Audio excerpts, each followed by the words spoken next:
জয় হোক গৌরসুন্দর রাধা বংশীধারী জিউ আশ্রম, সুন্দর একটি আশ্রম আমরা দর্শন করব।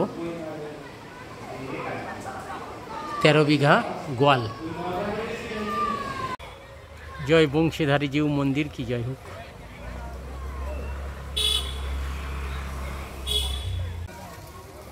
হলদি নদীর পাড়ে 13 বিঘা স্থানে একটি মন্দির, গোয়াল 13 বিঘার স্থানে মন্দিরটি খুব সুন্দর। যাই হোক, এখানে রাধা বংশী ধারী আছে। মন্দিরের সুন্দর কারুকার্য,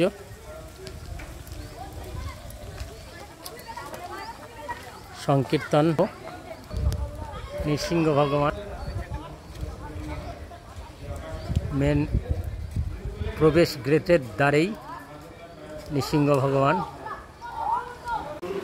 ভক্তবৃন্দ, আমরা হলদি নদীর পাড়ে 13 বিঘা বলে একটি স্থান, আমাদের গৌড়ীয় বৈষ্ণবের একটি মন্দির, গোয়াল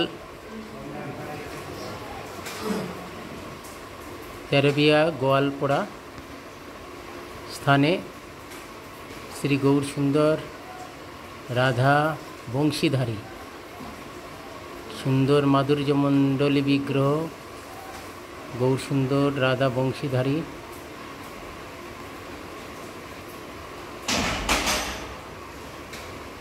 আমাদের বংশী প্রভুর আরাধ্য দেবতা।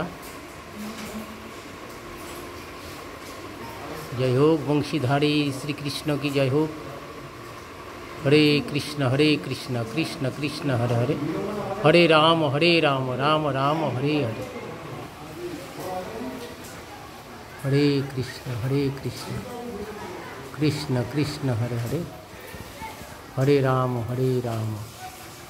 রাম রাম হরে হরে, হরে কৃষ্ণ ভক্তবৃন্দ, রাধা বংশীধারী গৌরসুন্দরের শ্রীমন্দিরে আমরা এসেছি। এখানে 13 বিঘা বোয়াল নামে স্থানে একটি ভক্তের গৃহে তার গৃহদেবতা এবং এখানে গৃহপ্রবেশের একটি আয়োজন ছিল।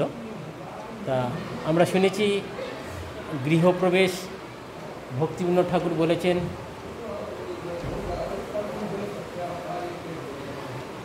ধনজন তোমার সংসারে,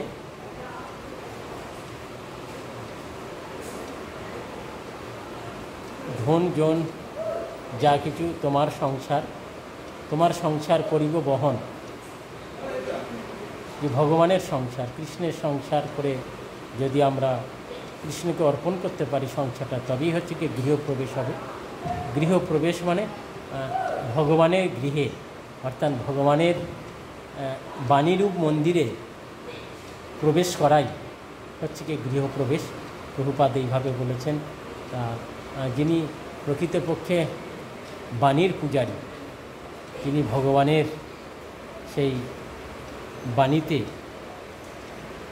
সত্য বস্তুতে সত্যং পরং ধীমনি, সত্য বস্তুকে যিনি ধ্যান করেন, সত্য বস্তুকে যিনি আরাধনা করেন, তিনি গৃহপ্রবেশ। অর্থাৎ সর্বক্ষণ খাইতে শুইতে নাম যথাতথ লও, সমস্ত অবস্থার মধ্যে ভগবানের সেবায় যিনি নিয়োজিত। এবং উদ্ধব ঠাকুর তিনি যে বলেছেন, তোমার প্রসাদমালা গন্ধ অলঙ্কার করিয়া দিন তো যাইতো আমার, তোমার উচ্ছিষ্ট বুঝি দাস পরিচয়, তব মায়া জয়। এই মায়া সংসারকে জয় করতে গেলে একমাত্র ভগবানের সংসারে প্রবেশ করে ভগবানের সেবায় নিযুক্ত হওয়াই হচ্ছে কেন গৃহস্থ আশ্রমে প্রবেশ করায়। এবং গৃহস্থ আশ্রম, গৃহীর যে গৃহটা যেন আশ্রমের সমান ভগবানের সেবা পূজা এবং শোভনা ভক্তির যাজন হয়, তার জন্যেই গৃহস্থর আশ্রম বলায়। তাই গৃহপ্রবেশ আজকের অনেক প্রভুদের দণ্ডবত প্রণাম জানাই। জয় হোক রাধা বংশী বিহারী কি জয় হোক।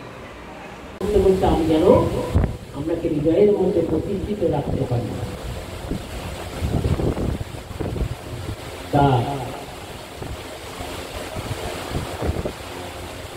বৈষ্ণবগণ আমাদের হৃদয়ের মধ্যে ভগবানকে প্রতিষ্ঠিত করার জন্য আমাদেরকে বৈষ্ণব সেবা দিয়েছে।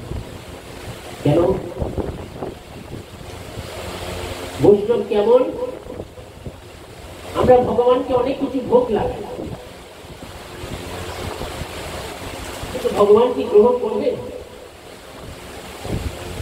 অন্ন ব্যঞ্জন সবকিছু দিলাম, মন্ত্র জপ করলাম, বাইরে আসলাম, কিন্তু যদি তুলসী দিতে ভুলে যাই,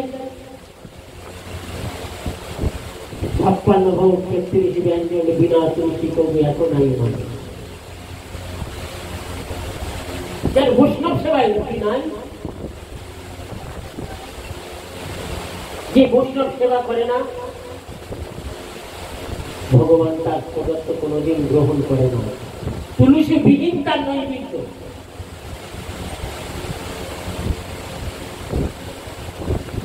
যেন বলেছেন ছাড়িয়া বৈষ্ণব সেবা নিষ্ঠার পেয়েছে কেবা।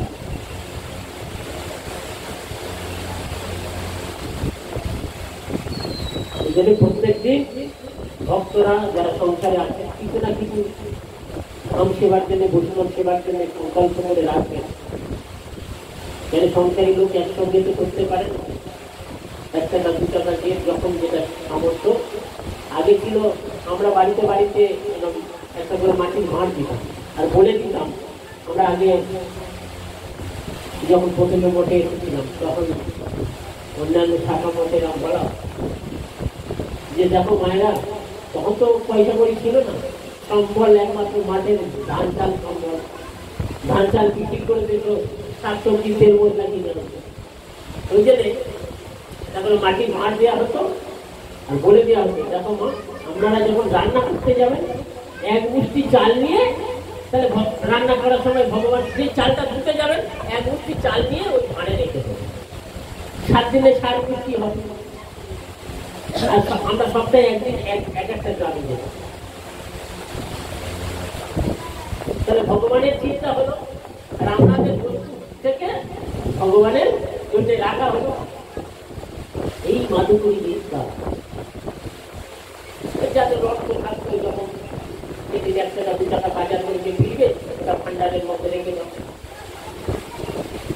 এতে ভগবান খুব খুশি হয়। এখানে এতে মাধুকরী আর ভগবান বিজ্ঞান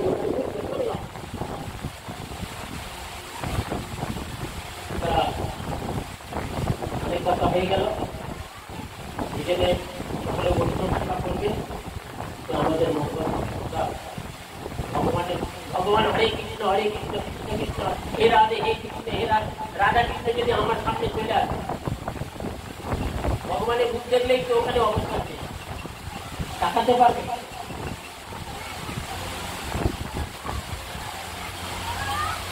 কিন্তু বহুপাদের জন্য বললেন, কেউ যদি মনে করে আমি ভগবানকে পেয়ে গেছি, সে ভগবানকে পাইতে পারে না, কিন্তু বৈষ্ণব ভগবানকে সম্পূর্ণ দিয়ে দিতে পারে।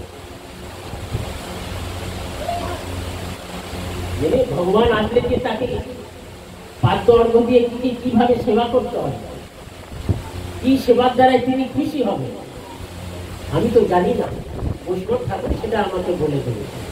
সেই জন্য বৈষ্ণবের সেবার মাধ্যমে জীবের চরম পরম মঙ্গল হয়। এইভাবে যদি আমরা বৈষ্ণব সেবা করতে পারি, তাহলে আমরা এক জন্মেই ভগবানের পাদপদ্মে পৌঁছে যাব। বাঞ্ছা কল্পতরু কৃপা সিন্ধু দেবতে প্রতিদান পাওয়া ধন্যবাদ।